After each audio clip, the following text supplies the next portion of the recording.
Hi friends, நாம் எங்கே வந்திருக்கோன்னா Kodambakkam fridge கீழே கெபாப்ஸ்தானுக்கு வந்திருக்கோம். வாங்க உள்ளே போனால் மெனுவில் எடுத்து பார்த்தா சிசலட் ப்ரௌனி அது இதுன்னு இருந்துச்சு.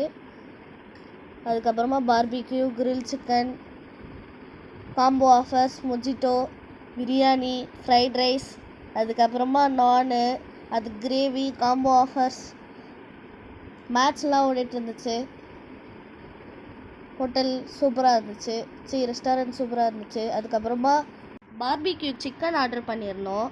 சாப்பிட்டு பார்த்தேன், ஒரே சூடு. அதுக்கப்புறமா டேஸ்ட் பண்ணால் சூப்பராக இருந்துச்சு.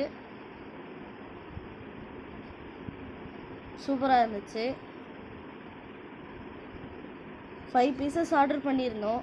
இதான் அது. அதுக்கப்புறமா நான் ஆர்டர் பண்ணியிருந்தோம். ப்ரான் கிரேவி, மஷ்ரூம் கிரேவி, அதுக்கப்புறமா ஃப்ரைட் ரைஸ் ஆர்டர் பண்ணியிருந்தோம். அது நானே கிடையாது, நானுன்னு சொல்லியிருந்தாங்க. அதை கமெண்ட் பாக்ஸில் கமெண்ட் பண்ணுங்கள். அதுக்கப்புறமா chocolate brownie ice cream with smoky flavour வாயில் வச்சோடனே கரைஞ்சிருச்சு. சூப்பராக டேஸ்ட்டாக இருந்துச்சு. And bye bye from Mohammed Intaj. Like பண்ணுங்கள், ஷேர் பண்ணுங்கள், கமெண்ட் பண்ணுங்கள்.